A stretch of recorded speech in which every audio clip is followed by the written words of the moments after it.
Roshan Bhajankar Bigg Boss Marathi season 6 मधील स्पर्धक. रोशन भजनकर यांचा जन्म अमरावती म्हणजे विदर्भात झाला आहे. त्यांचे शिक्षण 10वी पर्यंत झाले.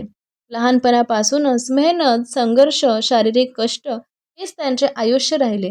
रोशन भजनकर हे विदर्भातील प्रसिद्ध बॉडी बिल्डर म्हणून ओळखले जातात. त्यांनी अगदी शून्यापासून स्वतःची ओळख निर्माण केली आहे. एक काळ असा होता की आपल्या उपजीविकेसाठी त्यांनी सिमेंटच्या पोत्या उचलण्याचे काम सुद्धा केले होते. कष्टाची सवय आणि मजबूत इच्छाशक्ती त्यामुळेच आज ते फिटनेसच्या क्षेत्रामध्ये यशस्वी झाले आहेत. रोशन यांना बॉडी बिल्डिंग आणि फिटनेस यांचे प्रचंड वेड आहे. आज ते फिटनेस ट्रेनर आणि बॉडी बिल्डर म्हणून काम करत आहेत. त्यांचा प्रवास अनेक तरुणांसाठी प्रेरणादायी ठरत आहे. कारण परिस्थिती कितीही कठीण असली तरी मेहनतीच्या जोरावर यश मिळवता येते हे त्यांनी सिद्ध करून दाखवले आहे.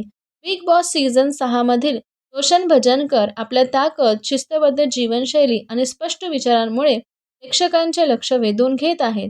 संघर्षातून यशापर्यंतचा प्रवास अनुभवायला रोशन भजनकर यांचा बिग बॉस मराठीचा प्रवास नक्की बघा. अशाच बिग बॉस अपडेट आणि मराठी कलाकारांच्या रिअल लाईफ स्टोरीसाठी चॅनलवर येत राहा. व्हिडिओ आवडल्यास नक्कीच लाईक, शेअर आणि सबस्क्राईब नक्की करा. धन्यवाद.